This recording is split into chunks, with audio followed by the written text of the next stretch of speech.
Never felt more like singing the blues. City win, United lose, oh City. You got me singing the blues. What a win. Come on, City.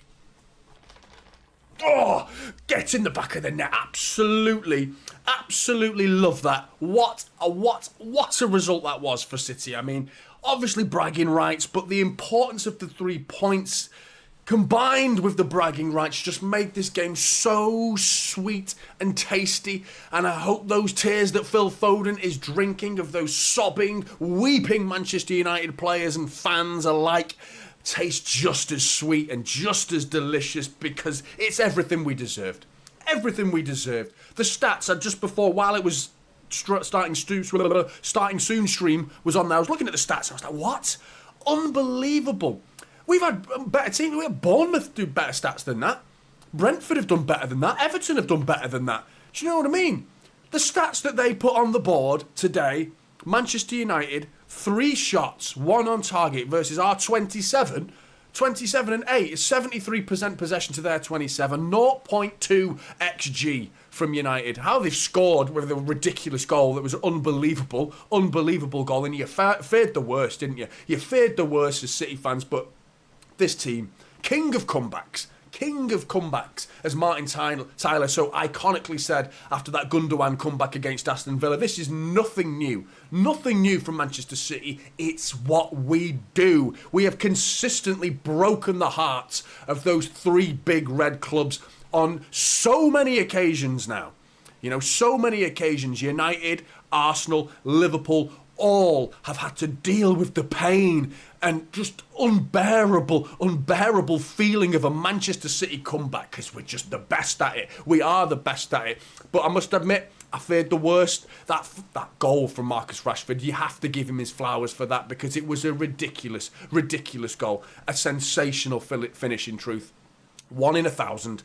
The difficult for that ball to come across your body and hit it straight is a technique that is so underappreciated and rarely tried very often. And when it is, you normally see it go out for a throw-in. To find the top corner and to clip the bar was unbelievable. You feared the worst at that point, but forget that, because that can be forgotten. And thankfully, another moment in the game can be forgotten as well. Erling Harland, that miss was probably one of the worst. I mean, Ronnie Rosenthal, not quite as bad as that, but do you know what I mean? But like, it was up. You have to jump for it. There's no way I'm making an excuse for Erling Haaland missing that chance in the first half to make it 1-1. And then you fear the worst even more. And I guarantee you there was in the chat as well, in the chat during the watch-along, which thank you for joining me in the watch-along, as always. It's going to divide the fan base. As soon as we go 1-0 down, people turn on the team. And as much as it's frustrating, you can't turn on this team. You know what they're capable of doing. And it's in a blink of an eye, we can flip a game on its head and get all 3 points from a situation that you don't feel is possible. Even when it feels like you're playing the best football, you're by far and away the better side. You just feel like it doesn't feel like your day. It doesn't feel like your day. It didn't feel like my personal day. I'm not going to get into that. I went into detail about how I felt like the omens were against us today. But they absolutely were not against us, because Phil Foden, the Mr. Manchester City, has popped up. That first goal was an absolute worldie. A shame that it was scored in a game which contained the same standard of goal that Marcus Rashford put in the back of the net, because that was an unbelievable goal from Phil Foden. Not quite to the standards of Marcus Rashford's first goal, but still unbelievable finish from Phil Foden to make it 1-1. The second goal was a fantastic bit of intricate play. Really good football from City. I think the impact that Alvarez had coming in midfield, he did a great job. A much needed job. It was a fantastic substitute appearance from Alvarez. He gets himself an assist, the awareness to control that ball and cut it into Phil Foden's path. Great touch by Foden. Onana should have done better. Eat shit, Onana. Have some of that, Onana. It's exactly what you deserve. Pissing about with all your goal kicks and cramp. A goalkeeper with cramp should be a yellow card. The physio, if it's real cramp, the physio should be getting a yellow card, or Onana himself, who's clearly taking the piss. Even Andrew Madley, the referee, was looking at Onana going like, oh my leg, oh my leg. And he was doing that, winging on, and even get the physio on. Even Andrew Madley was just like, Get the physio on. He's got to do it because the player's claiming he's injured. He's got to allow the physio on. Every man and his dog knows that man is cheating on the floor. Well, eat shit, Onana. Go and pick the ball out of the back of your net, my friend, because cheating is exactly all you did today. And other than picking the ball out of the back of your net 3 times, because it's exactly what you deserve, mate. It's exactly what you deserve. Karma came home. And, kicked the door in of Onana. I loved it. Absolutely loved every minute of it. But Erling Haaland's performance, thankfully, won't be spoken about quite to the extent that it probably would have done. It absolutely would have done if we dropped points, even a draw in this game. We would all zone in to that miss in that first half. That miss in the first half was just so bad. It was like, wow. An appalling miss from Erling Haaland. Then he goes and scores in stoppage time, virtually stoppage time at that point, to make it 3-1. And that was a really difficult finish, by the way, because Onana positioned himself very well, got out early, dived outstretched, and the only place that was going to go in was right in that far corner, and he absolutely found it with precision. And Erling Haaland almost celebrated with a bit of embarrassment. I'm glad he scored. So that's 2 games that he's scored consecutively in now, with Luton and United back-to-back, because lately it's been 1 game on, 1 game off for Erling Haaland, and it's been really frustrating. Now we can take this game forward, but we've got to cut these little mistakes out from him. You know, that miss was, you can't ignore that. You know, you can't ignore that. But Ahmed, thank you so much for the super chat, mate. That's really good of you. Thank you for having the best City content. Go Blues. Really appreciate that, mate. Really kind words, and that's a big donation, mate. Really kind of you to do that. Thank you so much. Top man. Almost as top as Phil Foden, because he is hands down player of the season so far, certainly for Manchester City, arguably in the Premier League, potentially. I know there will be others that have their favourites, but if you're a Manchester City fan and you have an opportunity to stick a piece of paper in the ballot box, you're putting Phil Foden's name on it. I'm pretty sure of that.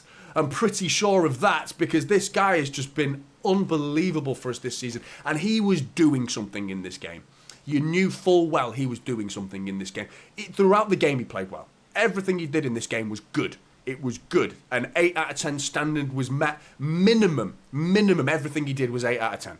He was hitting 9s, and every little passage of play was just crisp, precise. The fact that he went from right wing to left wing, and that's where he scored his goal from the right, coming in on his left. The second goal is coming from the left wing, cutting inside and onto his left foot. The guy can do it all. He can do it all. Absolutely fantastic performance from Phil Foden. It really, really was. And the man he's standing right next to on my screen in front of you right now, he's got a microphone under his nose. Kyle Walker, by the way.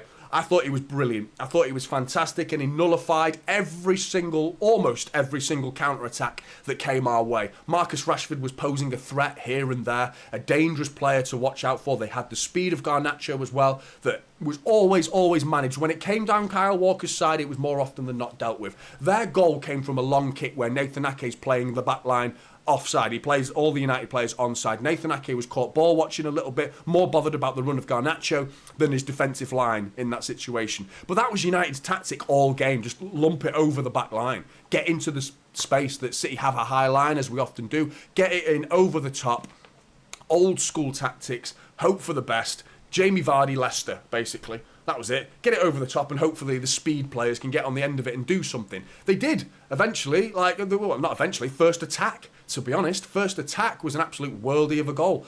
But outside of that, which Kyle Walker had nothing to do with that, can we all agree on that, please? I know there's Kyle Walker out there. I'm sure Kyle Walker's somehow going to work his way into some sort of blame for their goal. Somehow it's going to be Kyle Walker's fault.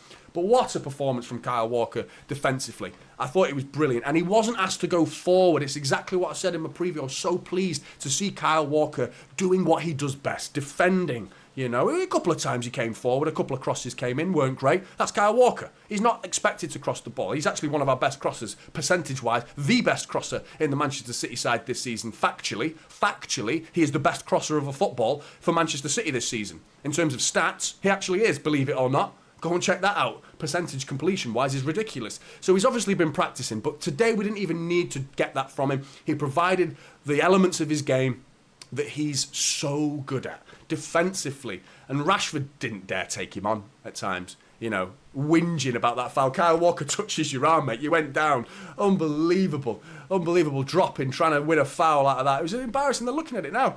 He touches his arm, mate. He touches his arm. Like, what an absolute pathetic attempt to cheat your way through a Manchester derby. Well, you don't get that from Manchester City. We win with class, mate. We win with footballing authority. That's how Manchester City win football matches. None of this cheating bollocks. Trying to get another scenario similar to last season at Old Trafford where Marcus Rashford was offside and Bruno Fernandes finishes it. I always forget that Bruno Fernandes scored because it's known as the Marcus Rashford offside goal. It wasn't Marcus Rashford who even scored it. It's bloody Bruno Fernandes. I always forget that. But the fact is that that's what they've got. That's all they've got. That's all they've got. We don't need that. We don't need refereeing decisions. We have footballing class.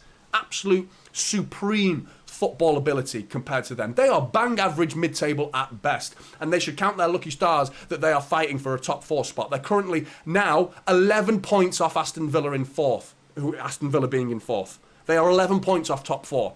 Yeah? Good luck with the new regime, Mr. Ratcliffe. Good luck rebuilding that rotten to the core football club, because you have got a job on your hands, my friend, because you've got no Champions League football next year. You'll be highly...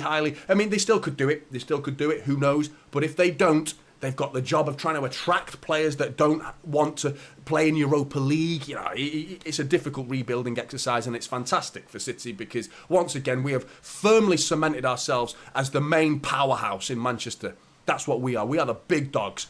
I love it. Absolutely love it. Genuinely feel like it's been a long time coming, and it has. And I mean, it's been happening for the last decade, but I spent 2/3 of my life watching United succeed. The final third of which I'm hoping to extend, by the way. I could die tonight, actually. My heart's been fucking racing, to be honest. I could have a heart attack. Who the fuck knows? It could be my last game, but I'm quite happy to die right now. I've seen City do everything. I've seen them do everything, mate. Quite happy to say that in terms of being a City fan. I've seen us win the lot, mate. And just on that performance, fantastic. Fantastic. But, you know, it's long overdue. A decade of City's dominance versus United's dominance prior to that. Swings and roundabouts, mate. Swings and roundabouts. And it's everything we deserve. Now, there are some areas of the game today that I wanted to talk about that are alarming. Jeremy Doku, for example, was atrocious. It was the worst Doku performance I've seen ever. I think it was just poor. Just really, really poor. And it's not a coincidence that he comes off the pitch on the hour mark. I was debating with the chat whether it should be half-time or not, because the first half performance was equally terrible. He didn't do anything right. Anything that required a certain level of quality or a certain level of... There was a degree of difficulty to what he was trying to do. And I'm talking about a cross, or maybe a shot, just get it on target, not like slip. I mean, some of them weren't even slipping, just ballooning them over Rosette. His crosses were going over the near post. His left foot cross was going over for goal kicks, like by the near post and over the corner of the goal net. Like, it was a really ugly performance. Occasionally, he would do a 5-yard pass, and it was like, okay, fine. That went to Ake or to Rodri, and that came off. But anyone could have done that. We could have put any player in that position to play that role. We need more from Jeremy Doku. And I feel like I also don't think it's a coincidence that we go and win the game when he left the pitch. That's not a coincidence. Alvarez comes on and his impact was there for all to see. I thought it was brilliant. Alvarez was a constant pest. And he just does the little details, Alvarez, you know. And he gets himself an assist. Can't ignore that. It was composed to find Phil Foden. But yeah, Doku was a real eyesore today. A real eyesore. A very, very ugly performance from Doku. He's young. He's got a lot of learning to do. A lot more than I thought he did. I thought we'd sign. I still feel like we've potentially signed a worldie of a player. I still feel like there's one in there. Do you know what I mean? But the way he hit the ground running at Manchester City to get off to such a good start, so impactful, was brilliant. It's just such a shame that, like, I know there was a couple of games after his injury when he came back, and the injury was only like a couple of weeks. It's not like he had a major injury that we can say, oh, that's why, because he got injured. He's had so many games since that injury now that we can't keep saying, oh, it's because of that injury that his game he's not been quite the same player. He's had a lot of time to turn things round, you know what I mean, and hit the heights that he was hitting at the start of the season. But for me, what highlighted to everything to me was once Bernardo Silva went onto that left wing, and I was screaming for it in the watch-along. I suggested we should do it in the preview. Keep them wide, you know what I mean? Keep Foden on, get chalk on his boots and get whoever's on the other side of the pitch, chalk on their boots, on that white line as much as you can. Pull the fullbacks, Lindelof and Dalot, out of their positions. Create that channel in between centre-back and full-back and we'll expose them. We'll expose them. It's really, really simple. But Doku was so inward throughout the entire game. He was never on the wing. He's got to stay out there, be more mature, be like constructed in your, like, regimented. You've got to be, follow the instructions and the patterns of play. Pep will have definitely asked him to stay on that wide, stay out wide. Because as soon as Bernardo Silva went out there, he did stay out wide because he's an intelligent football player who understands. And Doku's got to learn. He's got to learn to stay in your positions. Even Thierry Henry struggled when he went to Barcelona when he was asked to stay on that left wing. He didn't like it. It's not a glamorous role out there. It can be quite boring. Understandable, I get that. You want to come inside, you want to get the ball, you want to do something, you want to affect the game. It's not about that, mate. It's about the team. It's about the team. You've got to come onto the pitch and do your job. And your job, Doku, was to maintain width. And as soon as Bernardo Silva went outside there, guess what happens? We start creating opportunities. Do you think it's a coincidence that Alvarez found that pocket in the inside channel because of the amount of space? Because Dalot had been pulled out wide. And all of a sudden, Alvarez has got this huge gap between centre-back and full-back to run into. He goes inside, chaos ensues. Follows on from that. Alvarez, I think it's Varane or maybe Jonny Evans, if he was still on the pitch at the time. He's got to come over to Alvarez. The dominoes start tumbling in Manchester United's defence after that, and they crumble. Foden's got space. Alvarez finds him, 2-1. That was almost game over at that point, but Harland made absolutely sure of it. But it was a real eye-opener for Jeremy Doku that he needs to be back towards a fringe player. Now, for me, I think he needs to be a bit more time in the training. He needs to cook more. He's got to develop his game more. He's got to, intelligence-wise, you know, there's a player there, man. There's a player that has a frightening dribbling ability. Frightening. So good. So good. He's got to learn to compose himself at the right times and explode at the right times. Does that make sense? You know, cross when you should cross and shoot when you should shoot. Pass simple when you should pass simple. He got everything wrong today. Everything wrong today. But that's enough. That's enough negative about Jeremy Doku, because at the end of the day, Manchester City have got all 3 points. Onana floppy hand surfaces once more, Timmy. Yeah, mate. I mean, I felt like he should have saved that Phil Foden one. He should have done a bit better with it, to be honest. He did get a hand to it, but that's the power of a hard and low shot. That's why a football coach will always tell you, if you hit that ball hard, keep it on the ground, keep that ball fizzing, a daisy cutter right across the blades of grass. They're the hardest shots for goalkeepers to stop. You know, you put any air on it, it slows it down, first of all, and you've also got to you give a bigger chance for the goalkeeper. So it's definitely better to hit it hard and low. And Phil Foden, although Onana should probably save it, it made it harder. It made it harder.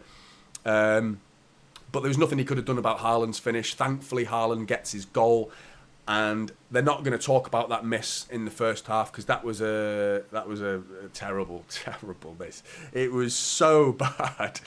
I don't know how he managed to miss it so badly as well. It's like it wasn't even close, mate. Like, it looked harder to do what he did than actually put it into the back of the net. Do you know what I mean? It's crazy some of the misses that he's done this season, and then some of the finishes as well. It's just like, well, there you go.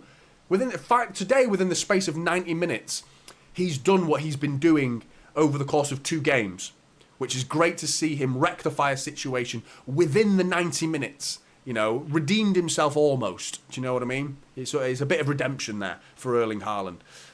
But lately it's been like 90 minutes of really bad misses, really woeful misses, and then scoring again. You know, we saw it against Brentford, missing all those chances. Then he crops up and scores the 2 goals against Everton. Then against Bournemouth he goes missing. Then he scores 5 against Luton. And then you're thinking this is going to be another game. It kind of followed in suit with that pattern of 1 game on, 1 game off, but then bang, finally gets his goal. Thanks to Amrabat, by the way, who came on and had the impact we as Manchester City fans all wanted. Fantastic substitution appearance from Amrabat. Love it. Well done, Amrabat. Brilliant performance. Just quite simply turning on and just becoming a mannequin of a player. Just stood there like an absolute lemon and just stood there and just gives Rodri the ball. And then doesn't even bother to track back either. Do you know what I mean? Just like, no worries. Haaland's going to make it 3. Brilliant from Amrabat. Absolutely love that. But yeah, at the end of the day, it's 3-1 Blues. It's 3-1 and it's 3 points. And I feel like as much as I'm buzzing about the idea that Manchester City have beat Manchester United, let's rub it in their faces. 24 hours of gloating and joy and tuning into all those United fan channels to just drink the delicious moaning tears. I guarantee you there will be a lot of complaining about that foul on Marcus Rashford. I guarantee it. Guarantee it. I hope they come away with some integrity and hold their heads up to a point where it's not anything to do with the refereeing decision. They got outclassed. If you've got any sensibility about you, they got outclassed. They got bossed. They got bullied. And they scored a very, very good goal. A worldie that is bordering on luck. Do you know what I mean? Because it's that rare of a goal. That type of goal is so rare that it becomes a bit of luck. Do you know what I mean? Let's give the flowers to Marcus Rashford, because that was a ridiculous goal. And again, something I said in the preview, how much was that on the narrative, by the way? Marcus Rashford rocking up with the week that he's had, the scrutiny that he's under with his body language right now as well. You knew it. I said it in the preview. He's going to score. You just know it. And he did. Absolute worldie of a goal. But it meant nothing. It meant absolutely nothing at the end of the day, which is brilliant. Absolutely brilliant. In the chat, we've got loads of people there. Love to see you all, as usual. Need to pick the right mouse. Which bloody mouse am I on here? I don't even know. I've got two mouse in front. Is it mice? You say mice, don't you, when you talk about mice, plural, in terms of computer mice. But Michael, good to see you. Malungala as well. Foden Masterclass, Section 20. We never do it easy. You're absolutely right, mate. Kevin Hughes and everyone else. That's Kevin. If you aren't aware of who Harland the Bell is, go and watch my watch-along. At the start of the watch-along, I did a little mini documentary, it's a minute long, a couple of minutes long, talking about a historic piece of history that is right here with me in the typical City studios. Harland the Bell's bell, ringing that bell in her memory and Main Road's memory, and Manchester City fans who had the joy, myself included, to go to Main Road and listen to Helen ringing that bell to support the Blues. The most famous Manchester City fan ever. The most famous Manchester City fan ever. And that is here with me, and I'm so proud. That's her granddaughter in the chat there, who very kindly donated it to me for this watch-along. Kevin, thanks again, mate. Really good of you. Elia, good to see you as well. Samuel the G, so glad Harland got his goal for his redemption. I echoed my thoughts there, mate. Yeah, brilliant. Again, who is it? Let's go Blues.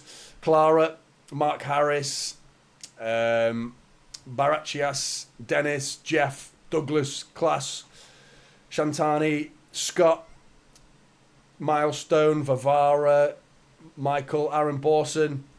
Good to see you, Aaron. Hi, Jonny. Just missed your watch long, but rewatching Goldbridge, crying like a baby. Enjoy me. Aaron, check your Facebook, mate. Go and check your Facebook, mate. I've sent you a message. But Aaron, thank you so much for joining me in the match reaction, mate. And I'm enjoying the fact that you have enjoying Goldbridge. No doubt. Is he crying? Is he crying? That doesn't surprise me in the slightest, to be honest. But I'm sure it's to do with that refereeing decision, isn't it? To be honest. Brilliant. Boy, who else we got in there? Ahmed with the unbelievable donation. Thanks again. Abbas as well. Wandering Woods, what a game, boys. Love it, mate. Love it. BMO, 30k bucket hats. Then Gundogan scored. 30,000 bucket hats. Then Gundogan scored. We are destroying them, aren't we, man? We're constantly living in their brains. Mark Goldbridge consistently goes on about us, doesn't he? He's so hateful towards City. This is why. I get it, mate. I get it. I'd hate us if I was in your boots. If I was a United fan, having lived the life that the prestigious, lucky lives that you've had, you didn't know you were born United fans. You had no idea how lucky you were. No idea. And all the ideas of, that's it now. But they keep hanging on to that idea, don't they? I was like, but we're Man United. That phrase, but we're Man United, or it's the United way. What is that way? What is that way? Because as of right now, the last decade, that way's been shit. That's the best way to describe it. Shite. That's the way, the United way. It's the Fergie way. You're not talking about United as a football club. You're talking about an individual. The times you're talking about as the United way is Alex Ferguson days. Prior to Fergie, you were bang average. Post Fergie, bang average. So what is this United way? It's the Fergie way. Fergie's gone, mate. He's still up there in the dugouts. God bless him, little Fergie. And his little face. Not in my lifetime, Fergie, mate. What a bad choice of words that was. What a terrible choice of words. But it's been absolutely fantastic afternoon for Manchester City fans. There's loads of people popped in the chat, and I won't be able to keep up with all of you, but I wish I could. I wish I could talk to every single one of you individually. Thank you so much for joining me in the match reaction. What a day it is to be a Manchester City fan. It really is a good day. I'm going to struggle. I might be able to do the player ratings. It's touch and go for tomorrow because I've been invited down to London to do a show in the TalkSport building for The Sun, believe it or not, representing Manchester City. Going to talk about City on The Sun's little show that they've just started. Invited me down, which is really good of them. They've sorted me out with everything, so really, really kind of them. And I'm going down tomorrow, so there won't be a video on Tuesday. Definitely not on Tuesday, but it's touch and go whether I'll be able to do a player ratings video tomorrow, but it'll be really, really rushed. And I'd rather not do it. And, you know, do it if you're going to do it right. So I might have to rush it, but we'll see if I can get it done properly. But yeah, no, I'm not gonna, I might, if Big M, roast Simon Jordan. If I see him, I will do. I'll give it one of them. Like that, one of them. But no, if I stumble on anyone, I will actually be in the building when he's in the building as well, which is interesting. But yeah, anyway, thank you so much for joining me, Match Reaction, and all those that joined me in the watch along as well. It's been a brilliant day to be a Manchester City fan. It really has. 3 points on the board. That is all that matters. But the humiliation of Manchester United is a very tasty side dish. A very tasty side dish, which I've thoroughly enjoyed. Thanks again. If you can drop a like on the stream, I always forget to ask. I always forget, don't I? You haven't heard me say it once yet, have you? Because I'm too busy talking about City. I'm watching Chelsea women versus Leicester women right now, and it's an absolute shit show. To be honest, it's like the worst standard of football I'm watching right now. Looks awful. But fair play to them. Keep at it. Anyway, Blues, thanks again for joining me. Take care and enjoy the win. I'll see you in the next one.